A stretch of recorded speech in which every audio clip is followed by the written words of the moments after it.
So I was upstairs with the home buyer. We knew like there was, okay, the roof was at kind of a good shape and stuff. And all of a sudden I hear from downstairs, Dave! What? Dave, get your ass down here! I'm like, holy shit, I've never had an inspector yell at me like this before. You got to check this out. There's something wrong with this house. And do you remember what it was? There's a fire right in the property. And the homeowners tried to cover it up by painting over it. They painted over charred beams. Like, what's the end product going to be like? And they're trying to pass off, like, just take it as is.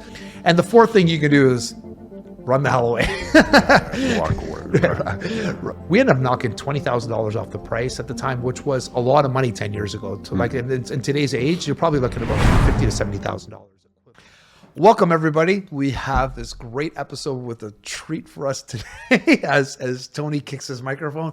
Big feat. As you know, once in a while we like to bring in a guest, and I like to enrich your real estate experience. And I brought to you my inspector, my good friend, Anthony, or should I call you or Tony? Call me Tony. Tony Coelho. And welcome. What episode was it? Episode 106, right? 106 of the DC Talks podcast with our special guest, Tony. Welcome, Tony. Pleasure to be here. Thank you for having me. Yeah, no problem. So a little bit of history between Tony and I. We've been working together probably almost 10 years now, I think. About right? that, yeah. And he was probably the first inspector. I think you're the second inspector I had. And the way we got connected was from our dojo. And I was through. The funny thing, you just do karate. You used to teach karate as well. I used to teach. Used to be an instructor. Yeah, black belt, right? Yeah, second degree black belt. I did kickboxing.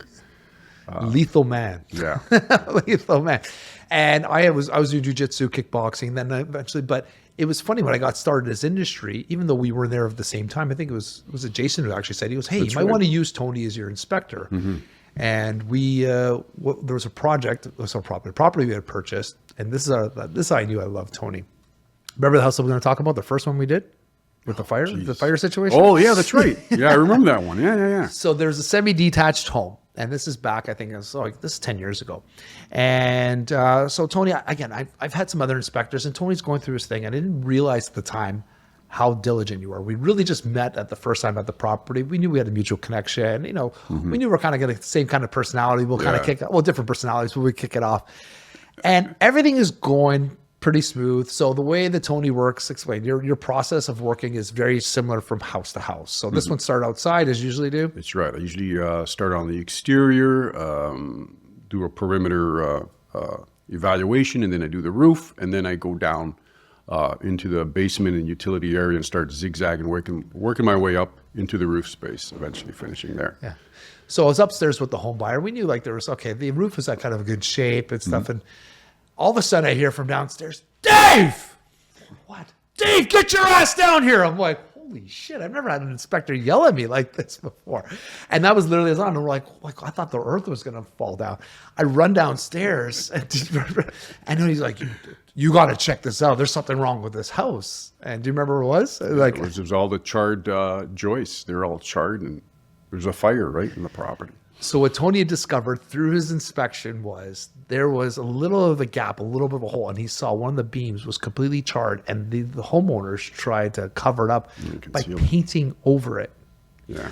So we're like, he goes, holy shit. And this is early into the inspection. That's we're like, right. So then we started going upstairs. Remember, the floor was a little bit bouncy. We thought probably because all of the joists you thought were compromised. It was a possibility, yeah. So, when you get to a situation like that, you got to start recommending further evaluation by a structural engineer, right? You got to start now bringing in the experts, right? Yeah. So at the end of the inspection, everything else was okay, but with the flooring, and then we end up. Here's the kicker of it. So before we get into this, so the job of an inspector when you do a condition of inspection is what the job is you're looking for. Basically deficiencies, right? But it's a performance-based inspection. I'm not doing a code inspection, although I do have code training. I use that as a gateway knowledge, right? So, use it as stuff that I can reference to. But I'm doing a performance inspection, just make sure that there aren't any deficiencies or any health and safety related issues, or anything that's going to cost you big bucks, right? Yeah. And what he can't do is he cannot dig into walls, so he can't expose anything. You can't rip up floors. So it's basically like eye inspection, and you use like infrared, I guess, for a lot of. Yeah. So you use uninvasive tools, right, to try to obtain as much information as you can about the property, how plumbing systems are performing, electrical. And then one of the great things, if the temperature is right too, because in order for your infrared to work really well, you got to have a temperature difference, usually about 5 to 10 degrees is what a lot of the standards recommend. So you can see heat transfer, and then you can see the anomalies. And a lot of times you can see the structure as well. A lot of the thermal bridging in the structure. So you can, you show that to the client. They're like, "Ooh, wow, that's so cool." So it's great. It's a great little tool.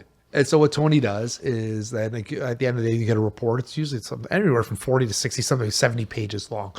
And some of the deficiencies are on a honey-do list. Those are great. Those are honey-dos like, when you get the property, it's not something that the realtor can go back to the other realtor and say, hey, like you can, can you fix these kind of small things? If you're told it's leaking, the homeowners probably want to fix that beforehand, because by the time we move to 2 months from now, maybe the toilet falls in, those kinds of things.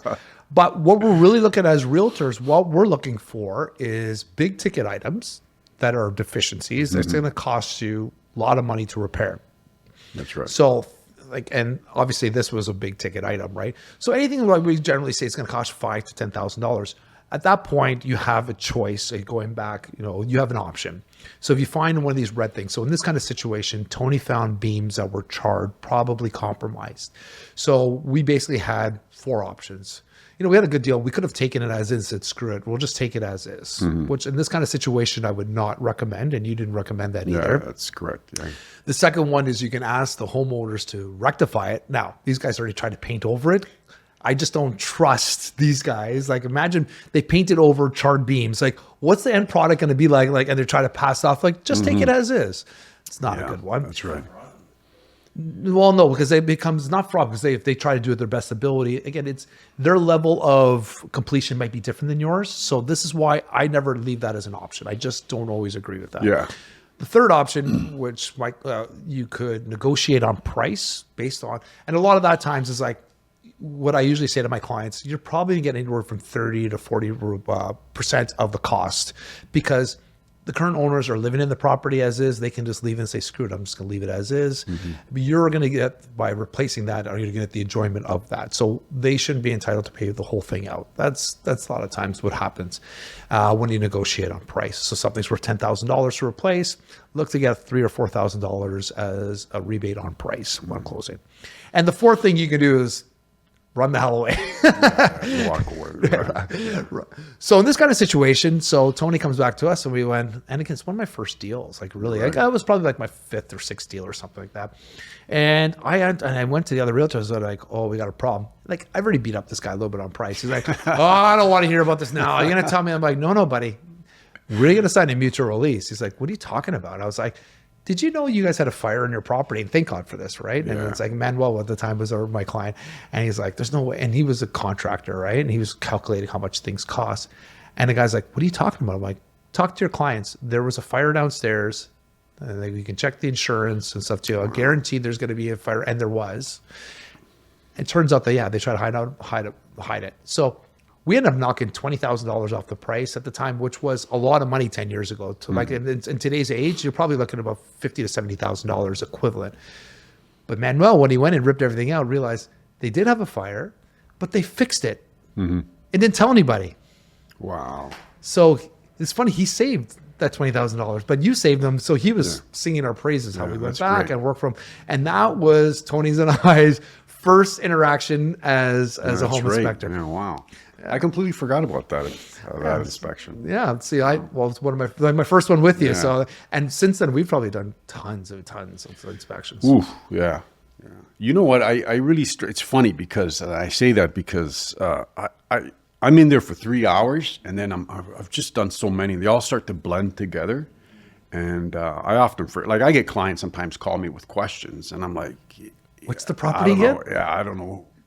I don't know which I have to look it up. And I got to go back in my records, photographs, report. I'm like, oh yeah, guys, that is a good sign of an inspector. If he can't remember your property, that means he's busy and he's really good at what he does. There's just too many, right? So yeah.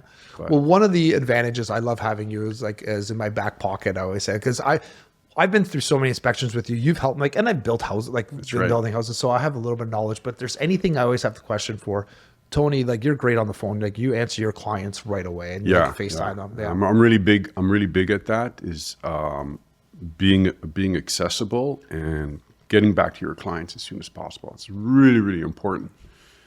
And even if it's something minor or if there's a problem they encountered, they just love to be attended to and then heard. And then, the stress levels just drop. And it builds a good, important relationship with the client. And that's really important. I hear stories a lot of times where, I can't get a hold of my guy. He's not answering the phone. And that's the worst thing, right? And it just increases the anxiety levels for people. So. Yeah. No, it's awesome. Really important. And so that's when my philosophy is very similar to yours. And that's, I think, why we blend well. Full disclosure, Tony's now become a client of mine too. We've sold a couple of properties together too. Right. And I try to answer you just as quickly and set you up the same way. Yeah. So I think that's why we mesh well. Our ideologies are very in sync. Yeah, which has been great. True. So I was going to say, another thing I've serviced, I don't know if you do this for all the other realtors, but Tony and I also have a good relationship. I also if I have an inspection on a property.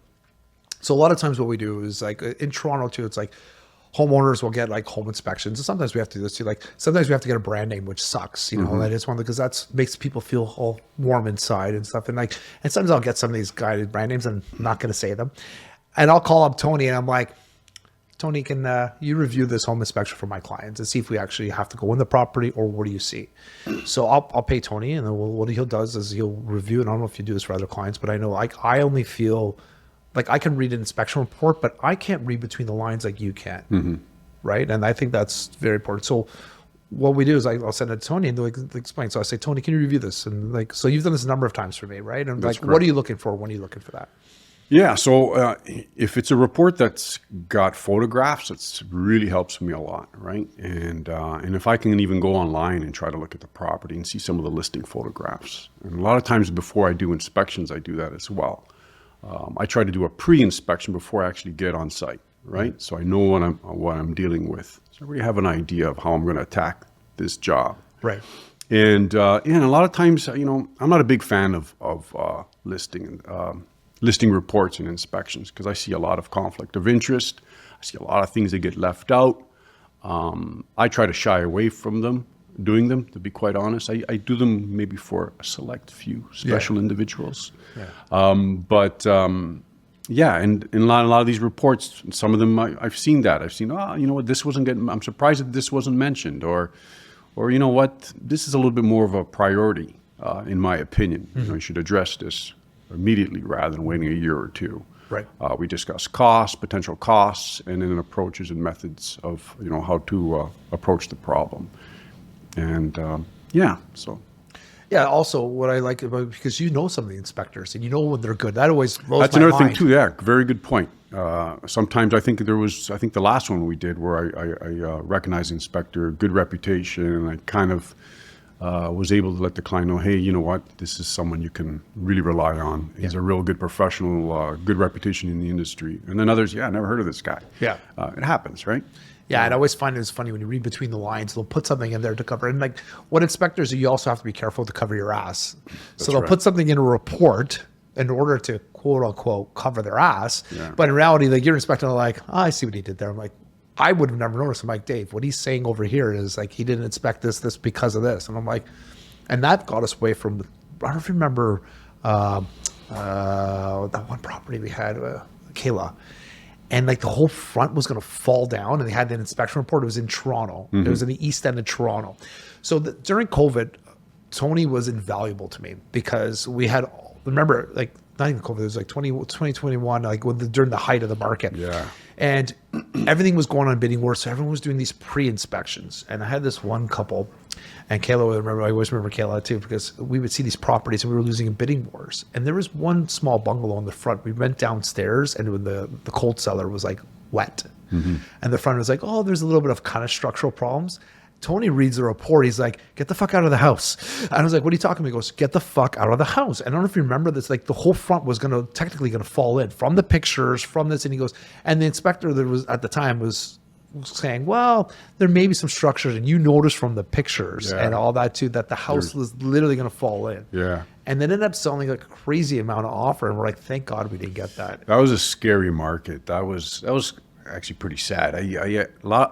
During that period of time, I was doing a lot of post-closing inspections, I call them, right? Hey, I want to know if I bought a lemon, right? Oh, shit. And yeah, there was some heartbreaking stories I went into. I remember there was this young couple, you know, they looked at the property during the night too. It was, you know, they did their viewing during the night, and there's a lot of stuff they just didn't catch, like simple stuff, like just simple flooring, the way it was laid out, because there was rugs everywhere. And I go, did you guys see this? Like, no, we came at night. We didn't pay attention. And little young newlywed couple. And you got to be careful during those time. Like sometimes you only had 15 minutes to look at a house. Yeah. I literally remember seeing 15 minutes. Like you're paying $1.5 million and you can only see 15 minutes. Yeah, So, my sister-in-law bought a house in Mississauga that had Kitech in it. Oh, and shit.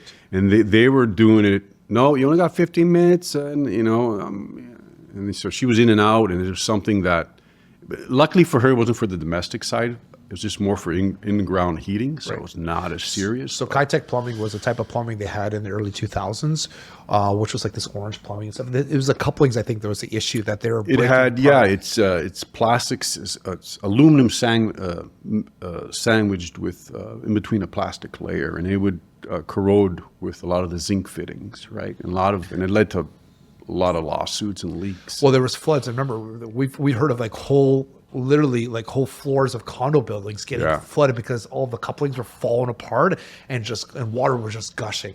So Kitech, that's the name of the company, they had a $2 billion like reservoir for people that were having 20, lawsuit. yeah, it was 20 billion. 20, no, actually, I believe it was 200 and something million. It wasn't very much. Oh, I thought it was in the billions. Okay. Yeah. But that's almost depleted. So the point now, if you have Kitech plumbing, so you can replace or retrofit it, smaller units cost $5,000, larger to $10,000 to $15,000. Yeah. But some condos were forcing their people to do it, so there's an added cost, and it's going around it. Yeah, I did one condo in Toronto where they had a pipe burst in the mechanical room, and it leaked right down to about the 9th floor, and it's like 21 stories. So does insurance cover that, or what happens to that? You know what? I never inquired, but yeah, it should be. But it's all like because it's water like that, and because if it's not the building, if it's in your own unit, the unit holder is actually responsible for all of that. Yeah. Person. So it becomes a nightmare. It's a nightmare. But you know what I noticed is a lot of condos now are being proactive. They're all, you know, they get money out of the reserve funds and they're just dealing with a lot of this. And then there's the odd place where it's like they leave it up just to the homeowner. And I always try to stress, it makes no sense your unit's been done, but the unit up above you's got it. Because if the water doesn't defy gravity, right? So just be aware of that. Go knock on some doors, see if your neighbor's done it, right? So those are things to be aware of. I never thought of that too. Yeah. Yeah. Well, so a lot of the buildings I've sold in, although there's one downtown at the Duke of York. The Duke of York, if you're buying the Duke of York, they have Kitech plumbing, and they left it up to the unit holder, so nobody's changed them. Nobody. And like, well, it's been fine. We'll just see what happens. So if you're buying the Duke of York, know that most of them, even if your unit is purchased, it has Kitech plumbing removed, chances are most of the unit holders would have a lot of tenants in there and a lot of renters. The homeowners aren't replacing it, especially tenants. They don't care, right? Yeah, that's right. Yeah, so that's interesting. And what is Kitech plumbing? If you look at it, if you open up the drawers, it's basically orange. You'll see by orange piping. Sort of like a dull orangey color. Yeah.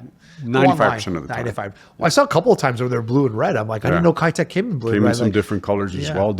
A variety of different name brands as well. It doesn't always say Kitech on there. Interesting. Yeah. Because I have Apex plumbing in mine, and that's so Apex was like the newer generation of it, which has any issues, and we have that in my rental property, my sixplex, and that came in 2010. After. So, because 2009, I think, so we had a fire and all that other issue. So, yeah, but what an issue I got worried of. So before I was a realtor, when I got into realtor, I started learning about this Kitech, and I was like, I panicked for a bit, and I was like, oh no, this was mine's okay. And I asked you about that too, and and you said, well, what is the name on there? And we're okay. So kind of gave me a little heart palpitation. I love having it in my back pocket. Sometimes like during we'll do like a showing with some of my clients, so we'll look at a property and again, I'm pretty good at noticing most things. That's right. You are. Yeah. And then, but there's sometimes I'm just like, kind of like, Tony, can you verify this for me? And I'll take a picture of it and I'll send it to you. Or we'll do a FaceTime. Yeah. That works. Yeah. So I remember this one property, and it was during COVID, and it was for Ariana's brother. I don't remember this or not. And there was an agent. I'm not going to say her name, but she's terrible. And and I remember saying like, oh, there was no water damage or anything in the property. All of a sudden, we saw a brand new carpet on the floor. First thing of like, why is this brand new carpet, right? And it was a side split, so it had the crawl space. So I go into the crawl space downstairs, and sure enough, I see not even just regular mold, there's black mold. Wow. And I remember I took a picture of it for you. Yeah. And I sent it to Tony, and they're like, yeah, it's definitely black mold. And I was like, I was just doing my inspection. So after that inspection, we didn't end up putting the offer in because we were doing a pre-inspection. Like we're doing like a walkthrough and stuff too. And it just kind of like, and it was, no, actually you were there with Dennis. You did the pre-inspection. Remember, then I brought you in. Remember I said, and then you did the inspection. Then after your inspection, you verified it with all the, remember the floors were all crumbling. To this day, she's like, oh, you know what she told me that the problem was with that? What? Oh, there was a hose that went on outside and it just went to the underground. And then, and that's what you're seeing. It's not mold. And that's why it's wet. Sure enough, we didn't buy the property. Within the closing, they had to rip out the people that purchased the property had to rip out the whole basement. Wow. And waterproof it. Yeah. It cost them over $200,000. So yeah, it ain't cheap. It ain't cheap. And that's what inspections can do for you. Like we noticed, and then there's that other, so we have tons of stories. There was a young couple, and there's a young couple of that I had as in Pretty. Remember Pretty? Oh yeah. Yeah. So in Hamilton, so we went to see a property. We bought this century home. Like at one point, it was listed over $1 million. We ended up getting for like, I think they were like $850,000 or $800,000, and of course, conditional on inspection. And that was like, so we're going through. You did your usual thing. Okay, we're already starting to calculate how much stuff is going to be issue. Do you remember the biggest issue in that one was? Yeah, Do you that remember? was that. Well, we found a lot of evidence of asbestos-containing materials and whatnot, but. I like to get into little nooks and crannies, and you know, you're a detective when you're doing an inspection, and a lot of times I'll stick my phone into the hole, start taking photographs and stuff, and try to get pieces of information. But this here, we saw like this massive hole. Well, I won't say massive, but it was pretty big in the side of the foundation. It was actually behind. No, it was behind the washer and dryer. That's where it was in the laundry, right? So again, what Tony does is like, I've never seen guys get on like cameras on their heads and do this and crawl on his hands and knees. Yeah. So there was always, you were following this pipeline across this washer and dryer, and you're like, why is this? Like, remember, it was protruding out. I'm like, what if we can get access? And for some reason, you were able to, without disturbing the property, we're able to prop it up. And remember, you found below it was like you can see the foundation. You remember what happened? Foundation, yeah. So Tony comes back, and that's what he did the camera at, and you're like, oh shit. So I remember taking a picture. I told the agent we had to get out of this deal, and he's like, what are you talking about? I said, there's a problem with your foundation, and he's like, there's not a problem. The house is 100 years old. It's been standing. It's going to stand for another 100 years old. Tony puts his hand in behind his foundation, just touches it, pulls up, it's powder. Yeah, it was all powder. The foundation had started to turn to powder. Yeah. And we had to run from that. Yeah, moment. I remember that. They had I don't know for how many years, but it had all planters and vegetation up against the foundation, which is never recommended, right? So lots of water has been just kind of drying towards, coming into the inside of the property, and it's just deteriorated the masonry.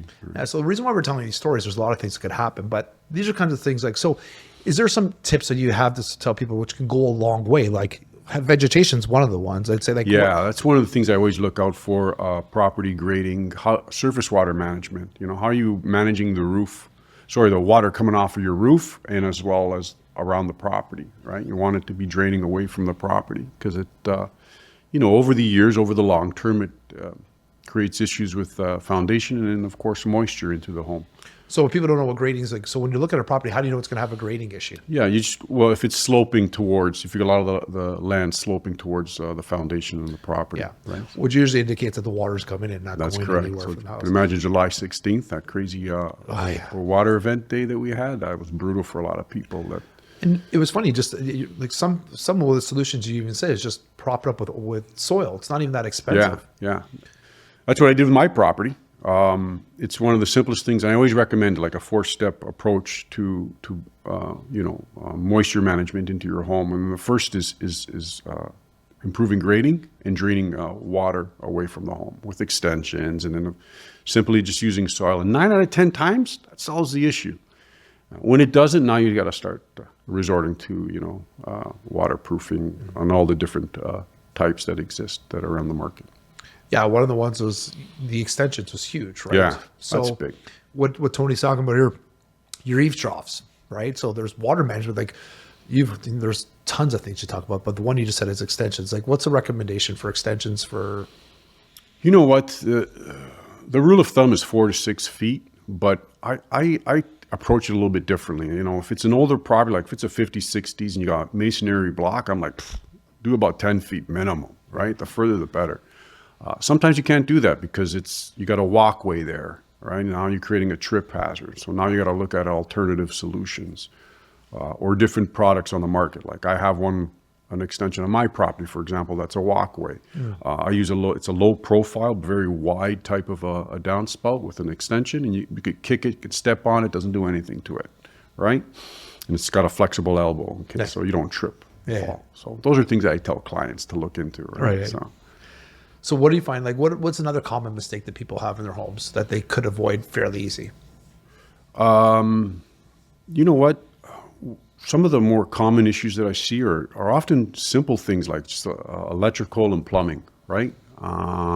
Whether it be loose switches, wiring extension cords, that's a real big one, right? That's a potential shock and fire hazard. And everybody uses extension cords for your garage door opener. So that's one thing I always... Really? Yeah. I thought it's and by code it's supposed to be directly into you an got to outlet. have a dedicated receptacle. Yeah. So I always recommend, hey, bring in your electrician, hook that up for you. But I let people know, hey, look, everybody does it, right? It's not the end of the world, but this is something you want to put on your list, on your to-do list. Get it done, And I carry a little example of, and then it's actually one of my extension cords that I had. They caught fire, and I said, see, this is a reality. You read about a lot of these things. I always tell people, the things that are in the code is an accumulation of information that's been gathered over the years by roundtable discussions, by contractors, authorities. Hey guys, what happened the last 5 years? Well, this is what happened here and here. How can we make it better? How can we make it safer? And that's sort of how the evolution of a lot of these rules that have been incorporated into home building, right? Well, and funny you said that. I remember the inspection you did with Chris Ponziati, the new build. That's right. So what do you notice is like the difference between what you do as opposed to like the builder's code? Like I've said this before on the podcast, and I will reiterate this. Even especially when you have a brand new build that you're not the homeowner and you're buying the property, so especially if somebody hasn't lived in it, get a home inspection. Do you remember what happened when I was away in London? Yeah, I believe that was the floored over the emergency drain. I think that was one of them. There was a whole bunch of small issues. And then there was, I think, an S-trap or lack of ventilation for the island installation. Remember what happened in the attic? I can't remember what happened in the attic. All the ventings went into the attic. They didn't go outside the attic. That's right. Yeah, which was going to cause. And that's quite common too. Yeah. So what happens? So Tony was doing this inspection. So we went to the Gorges, went to visit them in the UK, and we were literally going to watch Hamilton, the production Hamilton. So we're like 8th row. We had these amazing seats, right? And so Jennifer from Bordelais, she did the inspection for me. And my client, Chris, I love Chris. He's funny, but he's always joking around with me. So we're literally getting on our seats. And I text him like, so this house was built on their street, just a couple of doors down. It was on Alford. And literally they built 2 brand new houses from a reputable builder. But again, sometimes builders, they want to get it done and they'll do code, but sometimes things will get missed. This is why I say with a brand new build, it's different than living in a house that's a year old. If somebody lives in a house, they're going to catch on hopefully some of these things, right? So I'm getting ready to sit down. I message Chris. I'm like, how's it going? He goes, horrible. We need to back out of the deal. I'm like, what are you talking about, right? And then so I call him Tony. I call him. He's like, yeah. and Tony's like, you said those. Like, do you also remember so the ventilation was a big problem. So this is one of the issues we had. And here's why it's a big problem. So the ventilation, so from your stacks or from all your vents, from where the heat is supposed to suck air up and it's supposed to blow it outside the roof. And this one was staying, the vents just went into the attic. So what could happen in that kind of situation? And which happens a lot of times when I go into attics, you got attics just completely full of mold, right? And so when you're dumping tons of moisture into the attic space, And sometimes you get lucky, right? Your ventilation's just perfect, roof pitch, and that moisture gets flushed out. But, 9 out of 10 times it doesn't, and you get tons of mold in the attic, right? So, Which can also leak into the house and cause other issues. And yeah, longer particularly time. if you're sensitive to mold, it becomes Yeah. a real big issue, right? Yeah. And the other one, too, is when you guys turn on the fireplace, you're smelling there was burning plastic. That's right. Yeah, that's right. I forgot about that one too. Yeah, I remember this. You got a great memory, man. Yeah, there was that, and then you know what? And from that inspection too, there's a little. It kind of forced me to look up the plumbing code on an issue, because that particular builder, I believe Chris was telling me too, that they had frost resistant hose bibs Yes. without the shutoffs, right? That's what I had in my old house, and it caused a leak. That's right. And there's been cases, and I've talked to builders where, hey man, I always put the shutoffs. And I went and looked in the plumbing code, and the plumbing code says you got to have that redundancy put in. And it complements a lot of the stories that I'm seeing in the field, because there's been guys that have had pop-offs, blow-offs. It's not perfect, right? Yeah. So it's a great technology. It certainly reduces the odds of it freezing, but it's not perfect. So when we bought our house, this was again before we knew you, I don't even know if you were a inspector at the time. We bought the house and we didn't realize that they had one of these. So it's a hose bib, the hoses get to the outside, and it was these frost-free ones, right? The thing was they didn't have a shutoff, so my inspector said didn't even note it to us, to be honest with you. And mirrors back. I was saying that under my breath. Anyway, so. Again, my realtor, my brother-in-law had this higher. He actually has a better mark as his new inspector. He didn't know mark at the time anyway. Yeah. This other inspector came in, fine. So we bought the house, and we bought in the wintertime. Didn't realize there was a hose attached Ooh, yeah, to that's the worst. frost-free, frost-free, Frost-resistant frost-resistant. hose bib, yeah. So Natalie and I move in. She's fully pregnant with Matea. So we have a toddler on, not even, I guess she was a year and a half, I think, at the time. We go to water our grass outside. So we hook it up, whatever. We go to water our grass. Look at it now, and it's like, shit, there's not a lot of water pressure going on here. Oh my God. Right? Didn't think, so it's going on for about an hour. We're trying to water our grass. We had a big backyard. We go downstairs, and it's flooding. Oh my gosh. So what happened was that they didn't put a shut-off valve inside the home. And not only that, they buried it within the drywall. Yep, I see that a lot. That's another one that I'm always in the looking shower. out for. So Yep. we had no idea how to shut this thing off. Long story short, insurance claim, et cetera, et cetera, Yeah. et cetera, et cetera. All because they didn't have a shut-off valve and access to the shut-off valve, so we were able to bleed that hose bib. And they kept the hose hooked up, which kept the water inside the pipe Yeah. the whole winter. So of course, what happens with the pipe is that when water freezes, it expands and Poof. gone. Yeah. So welcome to our first summer owning our home. So since that time, I'm always looking for every kind of way I can turn off water to making sure there's no leaks or anything happening, because that could happen anytime. Yep, that's one of the things I'm always looking at is access to your shutoffs, and I see that a lot. Well, a lot of basements that get finished. So what are the common things you see happen a lot of time? Your emergency drain gets floored over. So that's one of the things that I'm always looking out for, and then.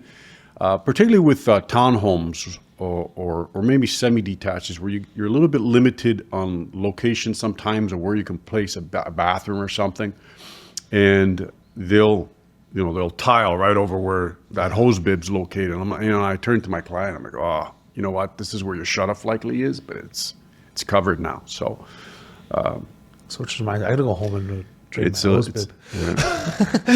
Yeah, never. And a lot of times, if I see hoses, I'll try to, when I'm inspecting, I'll try to undo them. A lot of times they're frozen already, so it's too late. So Tony, before we actually start wrapping up pretty soon, how did you get into the field really quickly? What made you so? I know. You know what? I was in the airline industry. I went to Michael Power, as you already know, and when I was in high school, they weren't pushing the trades. And that was something I've always would have loved to do, because of my family. My dad was a handyman, carpenter, plumber. He had a buddy in real estate. He used to go into properties, renovate. They would flip them, right? And I grew up seeing him work a lot. My uncle probably laid about 1/3 of all the concrete in Toronto. He worked for Wimpy's Construction, and my brother's a mechanic, but really good with drywall. So I grew up around construction, and I always wanted to get into the trades. But when I was in high school, I was kind of never given that opportunity to do that. And so I graduated, and I was like a lost soul for years, just not knowing what I wanted to do. And so I ended up getting into the airline industry as stepping stone or temporarily, and I ended up being there for many, many years. And then I grew very restless. I needed to be mentally and intellectually stimulated. So I'm going to go back to school, right? Figure out something. I want to go back to the trades. And then I went to Sheridan. I stumbled on home inspection. I was reading the description, and I'm a jack of all trades. So I was like, hey man, this is me, right? And then the rest is history. I went in there, signed up, took my training. Then I joined a Wahai Association, did my building code courses, defect recognition courses, did some in-field training, and then opened up my company, right, in 2012, and then the rest is history. And the name of the company is? Anko Property Inspections. That's right. Thank you. Yeah, just to make sure. He's on Instagram too. We message each other a lot. He's awesome on that. So as we wrap up, first of all, who would you suggest that somebody, if they wanted to become or if somebody's thinking about an inspector, who would be a good person to be a home inspector? Somebody that's a really good communicator, very curious. You got to be curious, and love to learn, because you're constantly studying, learning, and reviewing, because there's just so much information. And if you're not doing it on a daily basis, you start to forget stuff, and you got to go back and then review material. Building codes are constantly changing. I just wrote I did my 2012 house at Humber, because there were like 2,000 differences or changes that have been applied to the 2024 code. So I wanted to be up to date with that, be aware of the changes and improvements. And so I did that. And yeah, so that's the type of person you got to be, basically. You got to be very curious, but you got to be a great communicator, right? You got to talk. It's a people business. And so, you got to build relationships, right? Sometimes I hear stories from my clients. Yeah, my past inspector, he told me to go sit in the corner, right? Get out. Yeah, I can't identify with that. I like to have people engaged. I said, no. I want you with me. I want to be talking. Well, to the point, I don't know if the one knows this too. So he gives them a test to the homeowners at the end of the day. Okay, what are your top points? And you make sure. Yeah, I do that a lot, just to ensure that they're paying attention and that they retain a lot of the information. And then, amazing. You know what? 10 out of 10, but I'll say 9 out of 10 out of 10 times, right? They'll remember. They'll be locked away like, oh my God, I remember just about everything. And I go, yeah, I'll have your report ready for you. Yeah. But they're already mentally, they already know what they already do, and they'll be able to make a decision, 9 out of 10 times. Yeah. So if you are looking for a home inspector, if you first of all, when you put an offer in, especially these days, this market, put a home inspection in. Worst case scenario, the home inspection, have somebody like Tony review it with you and just make sure that they didn't miss anything. And sometimes you might require your own inspection to do the case tours, any holes. It's not good enough just to have your realtor review it. I don't do it anymore because, again, I don't just review it myself. I rely on Tony because there's so many things that I can miss, and it's not part of my industry. Thank you so much, Tony. Now, it's a pleasure. If somebody wants to hire you, what's the best way for them to contact you? Yeah, they can look me up online on www.ancoinspections.com or on Instagram, or you can. And it's spelled ANCOE. Correct. Yeah. Amazing. People ask me, what's Anko mean? Well, it's the initials of my name, right? Antonio Coelho. So there you go. That's how that came about. All right, we appreciate it. But thanks, Tony, for coming. It was a pleasure. Thank you for having me. And thanks, guys, for following along. Hopefully, you've got a lot of benefit from this and liked our stories. We have a lot more, believe it or not. But if you like this and you like what you saw, please like and subscribe. Please follow Tony on Instagram. That would mean a lot for me. And again, just want to help his business. And I like to give back as you do as well. Thank you. I appreciate it. But thank you for coming. Thank you. Thank you for having me. See you next time, guys.